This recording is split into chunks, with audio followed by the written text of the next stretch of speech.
friends, myself Dr. Shivali, founder and consultant, She-Cares Women Hospital, Mohali.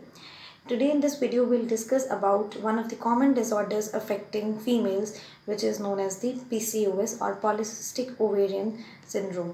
तो PCOS या PCOD Polycystic Ovarian Disorder क्या है, इसके causes क्या है, इसकी ट्रीटमेंट क्या है, कैसे ये आपकी फर्टिलिटी के ऊपर, चाइल्ड बेयरिंग के ऊपर इफ़ेक्ट करेगी, लॉन्ग टर्म में इसकी क्या कॉम्प्लिकेशंस हो सकती हैं, and how to go about it will discuss in this video. तो PCOS के बारे में अगर बात करें तो we have many adolescent as well as adult girls who present to us with the complaint के पीरियड्स रेगुलर नहीं हैं. Even they skip out their periods, monthly नहीं होते हैं. दो पीरियड्स के बीच में जो गैप है 35 डेज से ज़्यादा होता है, या पीरियड्स के टाइम पे ब्लीडिंग ज़्यादा नहीं होती है, या फिर प्रोलॉन्ग्ड ब्लीडिंग होती रहती है विद स्कैंटी फ्लो, स्पॉटिंग होती रहती है, या हैवी फ्लो होता रहता है प्रोलॉन्ग्ड. तो उन गर्ल्स में जो ये एबनॉर्मल ब्लीडिंग पैटर्न्स हैं पीरियड्स के, that can be due to polycystic ovarian syndrome. तो इसके बारे में हर लड़की को जानना बहुत ज़रूरी है कि how to identify it and how to get yourself treated for it. तो PCOS की अगर बात करें तो फ्रिक्वेंसी इज़ 1 in 10 women. तो हर 10 लड़कियों में से वन गर्ल ऐसी रहती है वो would be affected by some amount of even minor या सीवियर फॉर्म ऑफ PCOS. तो PCOS में क्या सिम्टम्स रहते हैं, दैट आपके जो पीरियड्स हैं दे आर इरेगुलर पीरियड्स हो जाते हैं. Sometimes you skip your period, sometimes you get prolonged heavy cycles जो कितने कितने दिन ब्लीडिंग चलती रहती है, स्पॉटिंग होती रहती है. एंड अदर सिम्टम्स जैसे कि आपकी हेयर ग्रोथ, ओबेसिटी होती है, आपकी चिन के ऊपर काफ़ी ज़्यादा हेयर ग्रोथ आ जाते हैं जिसको हम हिर्सुटिज्म बोलते हैं, एक्सेसिव हेयर ग्रोथ को. मेल टाइप जो है फीचर्स आने स्टार्ट हो जाते हैं in severe forms of PCOS. तो ये PCOS के कुछ सिम्टम्स हैं. तो PCOS बेसिकली हार्मोनल और रिप्रोडक्टिव डिसऑर्डर है. तो बेसिकली इसमें क्या होता है कि लेडीज़ की, गर्ल्स की जो बॉडी है उसमें अननोन कॉजेज़ की वजह से, जिसके कॉजेज़ हमें एग्जैक्टली नोन नहीं है, समटाइम्स जेनेटिक फैक्टर्स होने की वजह से मेल हार्मोन्स की प्रोडक्शन जो है ज़्यादा हो जाती है और एक पर्टिकुलर टाइप के ईस्ट्रोजन E1 के वैल्यूज़ जो हैं वो रेज हो जाते हैं. तो one of the causes of it is obesity, other is a genetic theory, other it is के मल्टीफैक्टोरियल इसके कॉजेज़ रहते हैं. And what happens is that once you have excess of male hormones in your body, then at that time आपकी body में जो female hormones हैं उनका imbalance हो जाता है. So what happens is that जो ओवरीज़ हैं उनके ऊपर इतना हार्मोन्स का इफ़ेक्ट नहीं रहता है, ईस्ट्रोजन का इफ़ेक्ट नहीं हो पाता है कि ओवुलेशन यानी कि एग रिलीज़ हो पाए फॉर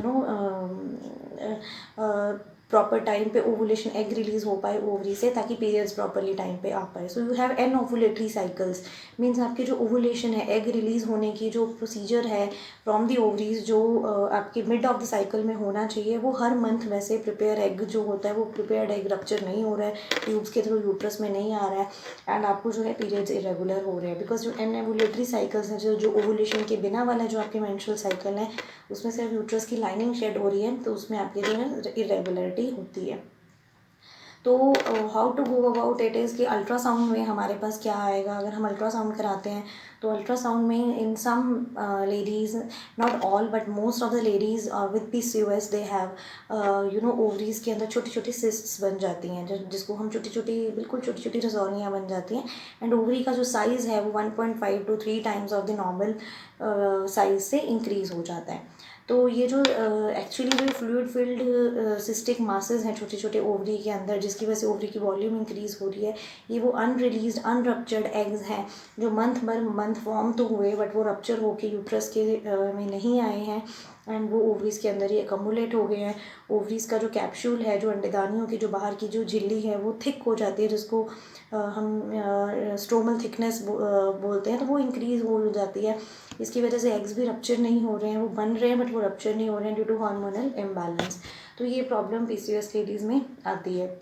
तो अगर आप अनमैरिड हैं तो आपके पीरियड्स रेगुलर रहेंगे, उसकी वजह से जब आपकी मैरिज हो जाती है बाद में तो कंसीव करने में भी प्रॉब्लम आती है, बिकॉज साइकिल्स रेगुलर नहीं रहते. आपकी जो है, आपको गुड डेज़ बैड डेज़ के बारे में सही से पता नहीं चलता है, कब आपने रिलेशनशिप, फर्टिलिटी पीरियड कब का है आपका, वो आपको आइडिया नहीं रहता है. प्लस इसमें हार्मोनल इम्बैलेंसेस हैं, एंड जिसकी वजह से जो है रिप्रोडक्शन में डिले हो सकता है, कंसेप्शन में आपको डिले हो सकता है. तो इसमें PCOS में हमें और क्या कॉम्प्लिकेशंस हो सकती हैं, तो लॉन्ग टर्म में जो लेडीज़ हैं जिनको PCOS रहता है, they have high chances of getting hypertension, यानी कि हाई बीपी की प्रॉब्लम आगे जाके रह सकती है, डायबिटीज़ हो सकती है, ओबेसिटी। तो एक ओबेसिटी जो है which is one of the cause as well as an effect of PCOS।